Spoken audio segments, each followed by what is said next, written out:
Everyone, मेरा नाम मोनिका भूषण है और आज की क्लास में हम लोग differential equation lecture number 5 start करने जा रहे हैं। तो आज की क्लास में हम लोग सीखने वाले हैं कि कैसे डिफरेंशियल इक्वेशन का पर्टिकुलर इंटीग्रल फाइंड आउट करते हैं। ओके, तो सबसे पहले हमें ये जानने की ज़रूरत है कि किस तरह के क्वेश्चंस में हमें पर्टिकुलर इंटीग्रल फाइंड आउट करना पड़ेगा, क्योंकि जो क्वेश्चन आपके एग्जाम में आएंगे उसमें ये लिखा रहेगा कि find the solution of following differential equation और लिखा रहेगा सॉल्व द डिफरेंशियल इक्वेशन। आप कैसे समझेंगे कि जो हमें सॉल्व करना है उसमें हमें पीआई फाइंड आउट करना है? तो इसके लिए सपोज ये क्वेश्चन आपके एग्जाम में आया हुआ है, करेक्ट, और इस इक्वेशन में आपको पीआई और सीएफ अगर फाइंड आउट करना है तो वो हमें ये इक्वेशन को ही देख करके समझना होगा। ये हमारा डिफरेंशियल इक्वेशन है, ये हमने अच्छी तरह से प्रीवियस लेक्चर्स में समझ लिया है, क्योंकि यहाँ पर मेरे डिपेंडेंट वेरिएबल हैं और डिपेंडेंट वेरिएबल का डेरिवेटिव्स भी प्रेजेंट है। तो ये हमारा डिफरेंशियल इक्वेशन है। अगेन, डिफरेंशियल इक्वेशन अगर हायर ऑर्डर, ये हमारा ऑर्डर मोर देन वन है, correct, this is second order differential equation, second order है, थर्ड ऑर्डर है, मतलब वो वन से ज्यादा ऑर्डर है, तो वो higher order linear ordinary differential equation with constant coefficient अगर इस तरह का डिफरेंशियल इक्वेशन है और उसका सॉल्यूशन निकालना है हमें, तो हम लोग इसके लिए निकालेंगे कॉम्प्लीमेंट्री फंक्शन प्लस पीआई, क्योंकि जो सॉल्यूशन निकालना है मतलब वो कहना चाहते हैं कि आप जनरल सॉल्यूशन निकालें इक्वेशन का या फिर कंप्लीट सॉल्यूशन निकालें इक्वेशन का। ओके, तो जो हमारा जनरल सॉल्यूशन या कंप्लीट सॉल्यूशन होता है वो सिर्फ सीएफ नहीं होता है, सीएफ प्लस पीआई होता है। सीएफ निकालना हमने प्रीवियस लेक्चर्स में देख लिया है और इसलिए इस क्लास में हम सीएफ पर फोकस नहीं करेंगे, हम लोग फोकस करेंगे कैसे पीआई को निकालते हैं, कैसे पर्टिकुलर इंटीग्रल को निकालते हैं। ओके, तो अगर आपका डिफरेंशियल इक्वेशन में राइट हैंड साइड जीरो रहता, मतलब ये सपोज ये फंक्शन नहीं रहता, जीरो रहता, उस केस में आपको पीआई नहीं निकालना होता। उस डिफरेंशियल इक्वेशन को हम लोग होमोजीनियस डिफरेंशियल इक्वेशन कहते हैं, जिसका कंप्लीट सॉल्यूशन सिर्फ आपका कॉम्प्लीमेंट्री फंक्शन फाइंड आउट करने से ही मिल जाएगा। लेकिन सिंस हमें पर्टिकुलर इंटीग्रल फाइंड आउट करना है तो इसलिए हमारे क्वेश्चंस में राइट हैंड साइड में फंक्शंस मौजूद हैं। ओके, अब बात आती है कि पीआई के mainly four types of pi रहते हैं, जिन्हें हमें कैसे उन पीआई को सॉल्व करना है, उसका आंसर कैसे निकालना है, हमें वो सीखना है। तो आज की क्लास में हम लोग टाइप 1 ऑफ पीआई देखने जा रहे हैं। सबसे पहले कि पीआई क्या होता है, उसके बाद टाइप 1 ऑफ पीआई क्या होता है, उसको हम लोग कैसे फाइंड आउट करते हैं, ये हम लोग समझने वाले हैं। ओके, एक और इम्पॉर्टेंट बात क्या है, जब हमें सॉल्यूशन निकालना होता है डिफरेंशियल इक्वेशन का, कहने का मतलब है कि जो आपका फाइनल आंसर आने वाला है उस फाइनल आंसर में डेरिवेटिव मौजूद नहीं रहेगा। सॉल्यूशन निकालने का क्या मतलब है कि आपका फाइनल आंसर y इक्वल्स कुछ भी जो राइट हैंड साइड में रहेगा उसमें आपका डेरिवेटिव नहीं रहेगा। डेरिवेटिव क्या मतलब dy by dx kind of thing नहीं रहेगा, d नहीं रहेगा, तभी हम कहेंगे कि हमने इसका सॉल्यूशन निकाल लिया है।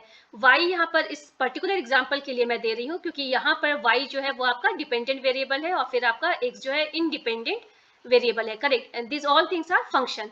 ठीक है, तो हमें इतना समझ में आया कि हम लोग कब हमें स्टॉप करना है, जब हमारा राइट हैंड साइड में जो भी हमने आंसर निकाला है उसमें डेरिवेटिव नहीं है, मतलब हमने सॉल्यूशन निकाल लिया है। ओके, फिर बात आती है कि पीआई किसे कहते हैं, पर्टिकुलर इंटीग्रल किसे कहते हैं। तो particular integral is given differential equation का जो होगा वो right hand side divided by left hand side हम लोग कह सकते हैं इसे। मतलब राइट हैंड साइड में जो फंक्शन है, राइट हैंड साइड में सपोज आपका फाई एक्स आप कहें, लेफ्ट हैंड साइड में जो भी आपका डिफरेंशियल ऑपरेटर है उससे हमें डिवाइड करना है। तो हमने क्या लिखना होगा, y इक्वल्स आपका फाई एक्स डिवाइडेड बाय ये डिफरेंशियल ऑपरेटर। हम लोग अभी इसको सॉल्व करने जा रहे हैं, हमें ज्यादा क्लियर होगा। फाइन, अब बात आती है कि हमने टाइप 1 पीआई को सबसे पहला स्टेप है उसे रिकॉग्नाइज करना है। हमें समझना है कि किस तरह के फंक्शंस को हम लोग टाइप 1 पीआई कहेंगे। फाइनली हम लोग इतना समझ जाने के बाद ही उसके मेथड पर आएंगे, करेक्ट। सिंस ये पहला ही टाइप है, हमें बाकी के टाइप्स मालूम नहीं है, तो हम लोग अभी डिफ्रेंशिएट नहीं कर सकते हैं। फर्दर क्लासेस में हम लोग ऐसा भी काम करेंगे कि क्या ये मेरा टाइप 1 है या टाइप 2 है या type 3 and so on. Okay, तो किस तरह के डिफरेंशियल इक्वेशन को हम लोग कहेंगे, इसे हम लोग टाइप 1 से सॉल्व करने जा रहे हैं। जब डिफरेंशियल इक्वेशन के राइट हैंड साइड में एक्सपोनेंशियल फंक्शन रहेगा, मतलब यहाँ पर हमने क्या लिखा हुआ है, e रेज टू ax रहेगा। यहाँ पर आपका e रेज टू ax अगर है तो ये टाइप 1 पीआई में आता है, और डिवाइडेड बाय हमने क्या किया, लेफ्ट हैंड साइड का जो हमारा डिफरेंशियल ऑपरेटर है। ओके, मगर सिर्फ e रेज टू ax ही हर क्वेश्चन में नहीं दिया गया रहेगा। Okay, this is the very basic type, very basic example. हमें e रेज टू ax के बदले क्वेश्चन में ये भी दे सकते हैं e raise to ax plus b, मतलब e रेज टू एग्जांपल मैं दूं, a को मान लिया हमने 2x प्लस 7, 2x प्लस 7 भी अगर गिवन है, ये भी हमारा टाइप 1 ऑफ पी रहेगा, जो कि left hand side, right hand side का ये फंक्शन है। ओके, अगेन अगर आपके फंक्शन में राइट हैंड साइड में suppose 9 to the power x given है, ओके, यहाँ पर 9 टू द पावर x जो है, ये तो हमें कहीं पर भी एक्सपोनेंशियल नहीं दिख रहा है, लेकिन हमें मालूम है कि a to the power x जो होता है, a यहाँ पर क्या है, 9 है, कोई भी कांस्टेंट है, कांस्टेंट का पावर x को हम लोग लिख सकते हैं e to the power log उस कांस्टेंट का जो बेस है log 9 इंटू x। ओके, तो 9 टू द पावर x या a to the power x भी टाइप 1 पीआई के अंडर आएगा, क्योंकि इसे हम लोग लिख सकते हैं e to the power log ax, और log a क्या है, आपका कोई कांस्टेंट है, इस कांस्टेंट को अगर मैं कोई नाम b दे दूं तो ये क्या हो गया, e to the power bx, e to the power bx मेरा टाइप 1 में आ गया, करेक्ट। सिमिलरली आपको अगर क्वेश्चन में राइट हैंड साइड में साइन हाइपरबोलिक एक्स दिया हुआ है, वो भी मेरा टाइप 1 ही है। मैं साइन एक्स नहीं बोल रही हूँ, correct, sine x is not type 1, क्योंकि ये मेरा साइनसॉइडल फंक्शन हम लोग टाइप 1 में नहीं देते हैं। ये साइन हाइपरबोलिक है, क्योंकि हमें फॉर्मूला मालूम है, साइन हाइपरबोलिक ए एक्स को हम लोग लिख सकते हैं e to the power x minus e to the power minus x divided by 2। Similarly अगर आपके राइट हैंड साइड में cos हाइपरबोलिक ax है, बी केयरफुल, मैं cos ax नहीं बोल रही हूँ, ये cos हाइपरबोलिक ax है, तो ये भी मेरा टाइप 1 ऑफ पी है। क्यों? क्योंकि ये इसे हम लोग लिख सकते हैं e raise to x plus e raise to minus ax divided by 2। तो ये फॉर्मूला एक्चुअली याद रखना बहुत ज़रूरी है कि साइन h में हमारा नेगेटिव आता है, कॉस h में पॉजिटिव आता है, क्योंकि अगर इनमें गड़बड़ हो जाती है तो फिर हमें मार्क्स नहीं मिलते हैं, करेक्ट, फाइन। तो ये तो हो गया पहचानना कि राइट हैंड साइड के फंक्शंस अगर इस तरह के गिवन हैं तो हम लोग इसमें टाइप 1 पीआई को सॉल्व करने का हम लोग उपाय करेंगे। ओके, यहाँ हम क्या देख रहे हैं, method of getting the pi, मतलब जो हमें आंसर सोल्यूशन मिलने वाला है उसका मेथड क्या है।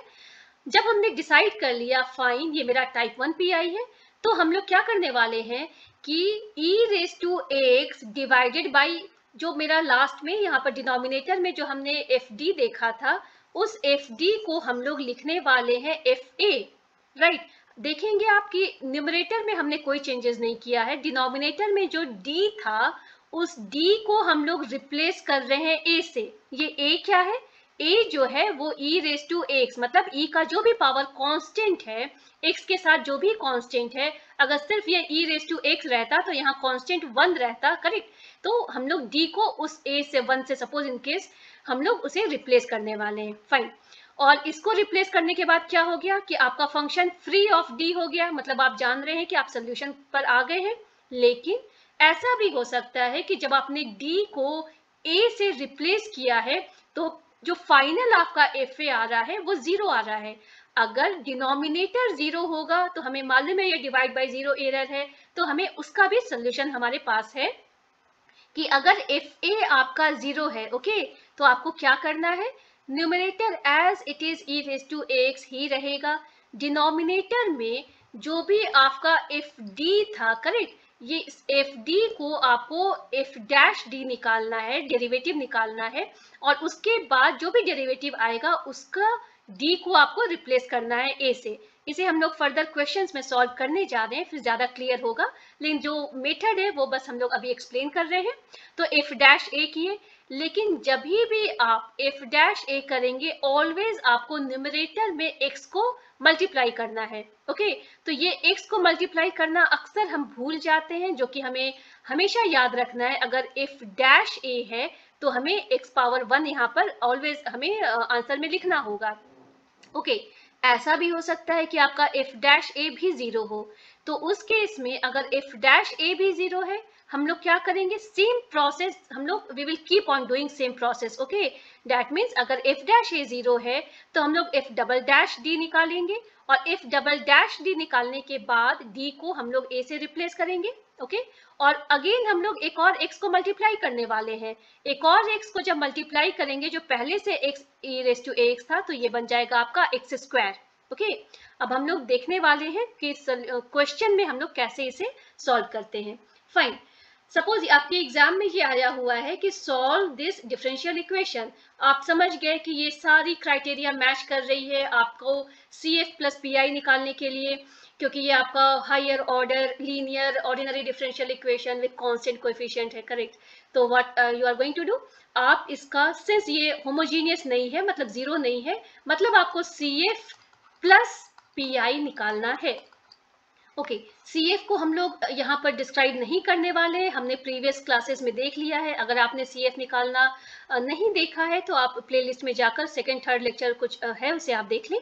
ओके, तो ये 3 स्टेप्स हमें मालूम है, करेक्ट। CF निकालने के लिए हमें क्या करना होता है, फंक्शन को D के रेस्पेक्ट में लिखना होता है, ये हमारा डिफरेंशियल ऑपरेटर है। उसके बाद में हम लोग क्या करते हैं, ऑक्सिलियरी इक्वेशन निकालते हैं। ऑक्सिलियरी इक्वेशन में हमेशा राइट हैंड साइड को हम लोग 0 डालते हैं, करेक्ट। और उसके बाद based on nature of root of auxiliary equation हम लोग जानते हैं कि हमारा CF क्या होगा। तो ये YC से जो हमने डिनोट किया है वो आपका CF है, करेक्ट। ये आपका CF है, आपने निकाल लिया। एक पार्ट तो आपका आंसर आ गया है, आधा काम आपने कर लिया है जब आपको सॉल्व करना था DE को। मतलब जो मेरा फाइनल आंसर आएगा, सोल्यूशन रहेगा किस फॉर्म में, सोल्यूशन रहेगा y इक्वल्स समथिंग रहेगा आपके राइट हैंड साइड में, जहां पर y क्या है आपका, y है YC प्लस YP। YC मतलब आपका कॉम्प्लीमेंट्री फंक्शन प्लस YP क्या है, पर्टिकुलर इंटीग्रल। ओके, इनके सॉल्यूशंस ही हम लोग यहाँ पर देखने वाले हैं। तो हमने YC निकाल लिया है, इसे हमें रखना है लास्ट में आंसर में ऐड करने के लिए। अब हम लोग निकालने जा रहे हैं कि मेरा YP क्या होगा।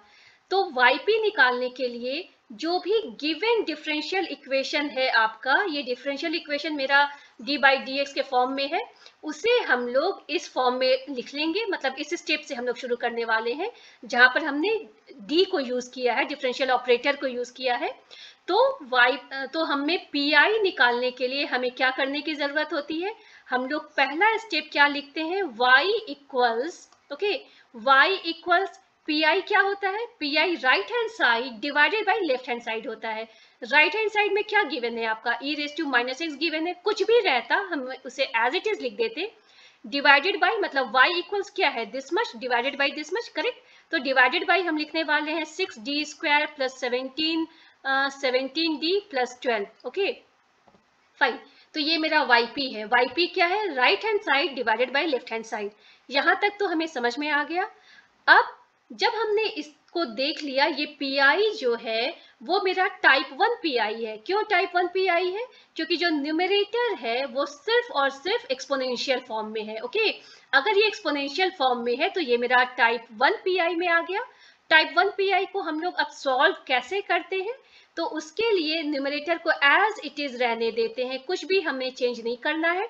डिनोमिनेटर में हम लोग D को रिप्लेस करने वाले हैं A से। यहाँ मेरा a क्या है, a है -1, a है मेरा -1। सो d को हम लोग -1 से लिखने वाले हैं, 6 into -1 square plus 17 into -1 plus 12। उसके बाद आप देख रहे हैं यहाँ पर आपका कोई d प्रेजेंट नहीं है, करेक्ट ना। अगर यही हो सकता है मेरा आंसर आ गया। अगर ये 0 नहीं है तो इसका मतलब हमने अपना काम कर लिया। ये है e raise to -x divided by 1 है, कुछ भी रहता अगर 0 नहीं है then we are not worrying about, ये हमारा e रेज़ टू -x हो गया। तो ये मेरा YP आ गया। अब कंप्लीट सोल्यूशन हमने क्या कहा था? कंप्लीट सोल्यूशन है हमारे डिफरेंशियल इक्वेशन का y is yc plus yp। तो आपको yc को ऐड करना भूलना नहीं है, जो आपने पहले निकाला था। yc है ये प्लस yp है ये, और यही आपका आंसर है डिफरेंशियल इक्वेशन का। ओके, अब हम लोग सेकेंड क्वेश्चन देखने जा रहे हैं। पहला क्वेश्चन काफी इजी था, स्ट्रेट फॉरवर्ड था। इस क्वेश्चन में हमें वेरिएशंस भी दिख रहा है, मतलब आपको सपोज एग्जाम में दे हैव गिवन कि ये क्या है आपको सॉल्व करना है इस डिफरेंशियल इक्वेशन को। हमने सारे क्राइटेरियाज को नाप तौल कर लिया कि हाँ भाई मुझे CF एंड PI निकालना है। ओके, तो CF निकालने के लिए हमें 3 स्टेप्स हमें फॉलो करने होते हैं। हमने उन तीनों स्टेप्स को फॉलो कर लिया और CF हमने निकाल लिया है। CF के लिए तो हमें राइट हैंड साइड को सोचने की जरूरत ही नहीं है, क्योंकि CF निकालने के लिए हमारा राइट हैंड साइड को हमें इस इक्वेशन को हम लोग होमोजीनियस बनाते हैं और फिर हमने निकाल लिया। फाइन, तो ये हमारा लास्ट के आंसर में YC को ऐड करना है। लास्ट का आंसर क्या रहेगा? Y equals YC plus YP, जहां आपने YC निकाल लिया है। Okay, now focus on YP। अब हम लोग समझने वाले हैं कि हमारा PI कैसे निकलने वाला है। PI क्या होता है? तो PI जो होता है right hand side divided by left hand side जो फंक्शंस है। तो राइट हैंड साइड में मेरा क्या है? cos h, मतलब PI इस केस में क्या हो जाएगा? यहाँ हमने लिखा हुआ है cos hyperbolic 2x minus 1 plus 3 to the power x, जो कुछ भी दिया हुआ है वो हमने लिख लिया, डिवाइडेड बाय जो भी आपका डिफरेंशियल ऑपरेटर है d स्क्वायर माइनस 4। तो यहाँ तक सभी कुछ क्लियर है। अब हमें क्या करने की जरूरत है? मेरा फर्स्ट स्टेप है, ये स्टेप आपके हर PI के लिए रहेगा, हर टाइप के क्वेश्चंस में रहेगा। इसके बाद हमें ये समझना है कि ये कौन से टाइप ऑफ PI के अंडर में आता है।